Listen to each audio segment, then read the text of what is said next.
పవన్ కళ్యాణ్కి వ్యతిరేకంగా మాట్లాడితే ఇక్కడ ఉన్న తెలంగాణ జర్నలిస్టులను తీసుకుపోయి పోలీస్ స్టేషన్లో పెడుతున్నారు. మరి కోర్టులు కేసులు అనేసి తిప్పుతున్న పరిస్థితి కనిపిస్తుంది. అసలు పవన్ కళ్యాణ్ ఎందుకు తెలంగాణ జర్నలిస్టుల మీద ఇంత కోపం చూపిస్తున్నాడు?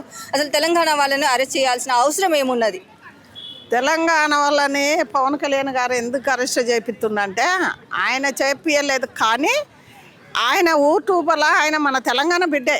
ఆయన యూట్యూబ్ తెరితే ఎవరిది? ఆంధ్ర వాళ్ళదే, ప్రతిదీ కూడా ఆంధ్ర వాళ్ళదే. అసలు ఆయన ఇక్కడ డ్యూటీ చేస్తాడో అక్కడ సరే ఎక్కడైనా చేయొచ్చు, ప్రతిదీ మన రేవంత్ రెడ్డి మనవి కూడా బొచ్చడు ఉన్నాయి కదా. మరి అంటే వాళ్ళు అన్నది నేను చెప్తానా, వాళ్ళే కాకుండా మొత్తం ఆంధ్ర అది చంద్రబాబు నాయుడు ఇలా, చంద్రబాబు నాయుడు కొడుకు ఇలా, పవన్ కళ్యాణ్ ఇలా, నీకు ఆతులు మిగిలిపోవచ్చు అలాంటి కామెంట్లు ఆయన ప్రతి దాంట్లో ఆయన యూట్యూబ్లో ఉన్నాయని ఈ పోలీసు వాళ్ళు మొత్తం ఇన్క్వైరీ పెట్టి పట్టకపోయారు. తెలంగాణ బిడ్డని పట్టకపోయారంటే మనకు బాధ కదా. అరే ఇప్పుడు తెలంగాణ ఏందో అంటేనే మనం ఏదో పౌరుషంగా అడిగినాం, ఆయనని పట్టకపోయినా మనని పట్టకపోయినా తెలివ, నేను అది కాదన్నాను. అది కూడా ఆలోచించి వీళ్ళు చేసుకోవాలి. ఎవరు అందరు ఎక్కడో పైన కూర్చుంటారు, ఏసీ రూములు ఉంటాం, బలే ఏదో ఎవరు మధ్యతరగతి బిడ్డలు బలి అవుతారు. అదొక్కటి ఆలోచించుకోవాలి. ఈ రిపోర్టరే కానీ ఎవడే కానీ ఏ సంగతే కానీ. ఇప్పుడు ఆయన భార్య ఏడుస్తుందా? ఆయన కుటుంబమే బలైందా? మరి చంద్రబాబు నాయుడు కానీ ఇప్పుడు ఆయన కాంగ్రెస్ అక్కడ ఆయన ఎవరు? వాళ్ళు బాగానే ఉండరే, పవన్ కళ్యాణ్ బాగానే, అందరు బాగానే ఉండే, బలైంది ఎవరు? ఈయనే కదా.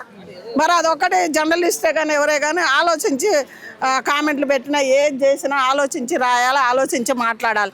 మన తెలంగాణ బిడ్డను పట్టుకపోకూడదు. అదే పవన్ కళ్యాణ్ కూడా ఆలోచించి ఆ తెలంగాణ బిడ్డ ఏం తప్పు చేసిండు, ఏం ఒప్పు చేసిండు చూసి ఆయన గురించి మాట్లాడి ఆయన విడుదల చేయాలని మనం మాట్లాడుకుంటున్నాం. అంటే ఇంతకుముందు ప్రశ్నారావణ్ అనే అతన్ని కూడా తీసుకుపోయి స్టేషన్లో పెట్టిండ్రు, కోర్టులో నడుస్తుంది. ఆయన బెయిల్ తీసుకొని ఎప్పుడైతే బయటికి రావడం జరిగిందో మళ్ళీ వెంటనే ఇంకో కేసులో మరి అరెస్ట్ చేయడం జరిగింది. అసలు బెయిల్ మీద బయటికి రాకుండా ఎందుకు చేస్తున్నారు? ఇలా ఇంకో అక్రమంగా కేసులు పెడుతున్నారని కూడా చెప్తున్నారు. దీన్ని మరి ఎలా చూడాలంటే? అక్రమం అంటే లాయరే కానీ కోర్టే కానీ ఏదే కానీ అక్రమంగా మన వాళ్ళ మీద పెట్టినప్పుడు మన వాళ్ళు ఎక్కడ ఉన్నారు? మన వాళ్ళు నోరు తెరవచ్చుగా, మాట్లాడవచ్చుగా, ఉన్న నిజాలు మాట్లాడుకోవాలి. పవన్ కళ్యాణ్ ఆయన కొరకే మనం మాట్లాడడానికి లేదు.